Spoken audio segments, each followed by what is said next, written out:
Welcome to Mousumi's creation. Mousumi's ক্রিয়েশনের সকল বন্ধুবান্ধবদের আরও একবার স্বাগত জানিয়ে আজকে আমি নিয়ে এসেছি পাবদা মাছের সর্ষে।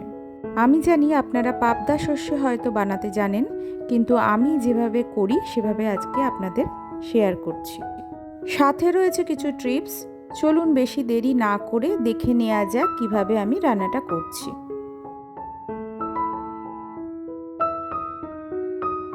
প্রথমে আমি পাবদা মাছগুলোকে ভালো করে ধুয়ে নিয়েছি। সামান্য হলুদ আর লবণ দিয়ে মাখিয়ে রাখছি 15-20 মিনিট। তারপর মাছগুলোকে ভেজে নেব।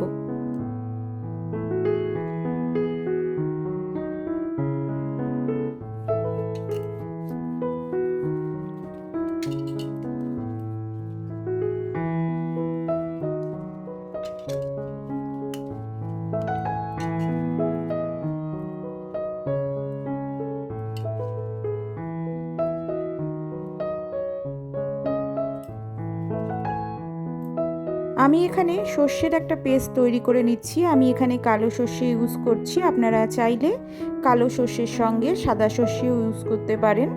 সর্ষে আর কিছু কাঁচা লঙ্কা আমি বেটে নিচ্ছি আর সামান্য লবণ দিয়ে নিচ্ছি। বন্ধুরা, সর্ষে বাটার সময় সামান্য লবণ দিয়ে বাটলে সর্ষে তেতো হয় না। অবশ্যই সামান্য লবণ দিয়ে নেবেন, তাহলে সর্ষেটা আর তেতো হবে না। এরপর আমি মাঝারি সাইজের একটা টমেটোর পেস্ট বানিয়ে নিচ্ছি, সেটাও মিক্সিতে করে নিচ্ছি। গ্যাস ওভেন অন করে কড়াই বসিয়ে দিলাম। কড়াইতে আমি সামান্য মাস্টার অয়েল নিয়ে নিচ্ছি। পুরো রান্নাটাই আমি এখানে মাস্টার অয়েলে করছি। মাছ ভাজার জন্য যতটুকু তেলের প্রয়োজন ততটুকু তেলই আমি রান্নাটা করছি। মোটামুটি 4 টেবিল স্পুনের মতো মাস্টার অয়েল নিয়ে নিচ্ছি। তেলটা ভালোভাবে গরম হলে আমি মাছগুলোকে দিয়ে দিচ্ছি এক এক করে ভাজার জন্য। পাবদা মাছ যখন ভাজবেন খুব বেশি ফ্রাই করবেন না, হালকা একটু ফ্রাই করে নেবেন। মাছগুলো খুবই নরম হয়, হালকা অল্প ভেজে তুলে নেবেন। খুব বেশি কড়া করে ভাজার দরকার নেই। অবশ্যই এই সময় গ্যাসের ফ্লেমটা মিডিয়াম ফ্লেমে করে মাছটা ভেজে নিতে হবে। হাই ফ্লেমে করলে মাছগুলো পুড়ে যাবে আর খুব বেশি কড়া করে ফ্রাই হয়ে যাবে।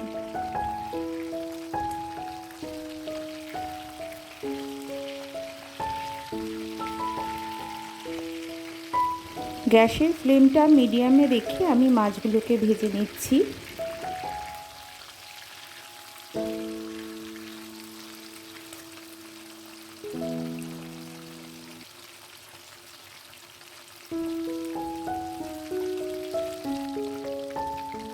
আমার পাবদা মাছ ভাজাগুলো হয়ে গেছে, আমি আলাদা একটা পাত্রে তুলে রাখছি।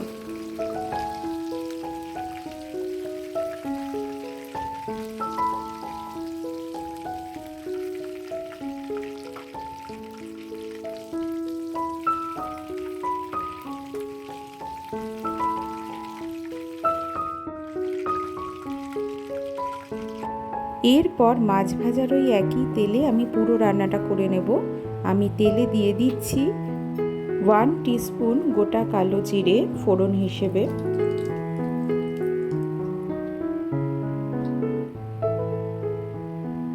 এরপর ওই তেলেই আমি দিয়ে দিচ্ছি 1 টিস্পুন হলুদ গুঁড়ো।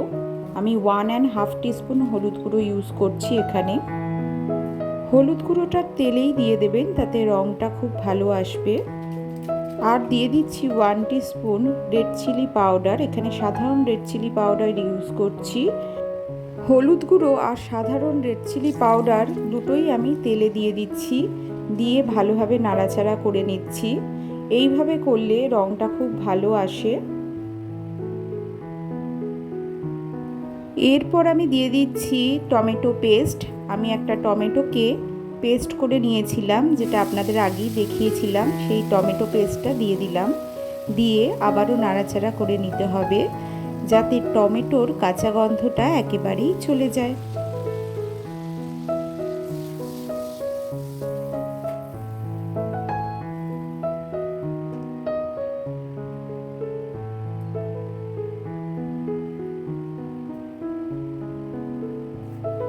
পাঁচ ছ মিনিট এইভাবে নাড়াচাড়া করে নেওয়ার পর আমি দিয়ে দিচ্ছি সর্ষে বাটাটা। সর্ষে বাটাটা দিয়েও আবারও নাড়াচাড়া করে দিতে হবে। আমি এখানে নুনটা সর্ষে বাটার সঙ্গেই দিয়েছিলাম, তাই আলাদা করে অ্যাড করলাম না। আপনারা প্রয়োজন মতো নুন সর্ষে বাটার সাথেই দিয়ে দেবেন। পরে অবশ্য প্রয়োজনীয় নুন টেস্ট করে অ্যাড করে নিতে পারেন। লবণটা আপনারা যে যেরকম স্বাদ অনুযায়ী খান দিয়ে নেবেন।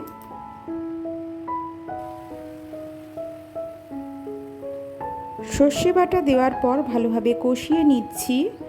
যখন তেল ছেড়ে আসবে বুঝবেন মশলাটা ভালোভাবে কষানো হয়ে গেছে। সেই সময় আমি দিয়ে দিচ্ছি ভেজে রাখা মাছগুলো।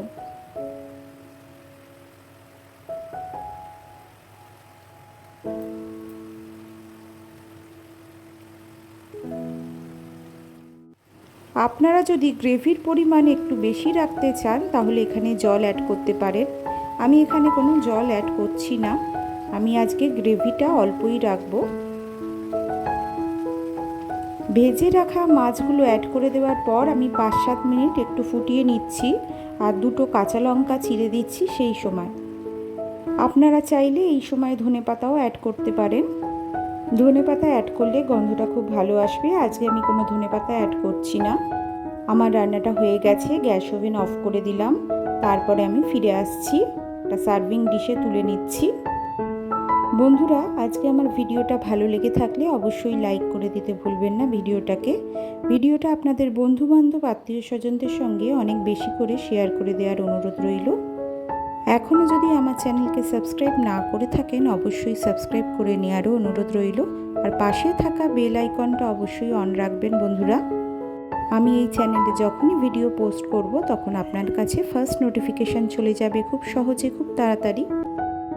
এইভাবে খুব সহজেই এই রেসিপিটা তৈরি করে নিতে পারেন। আজকের মতো এখানেই শেষ করছি। Thank you.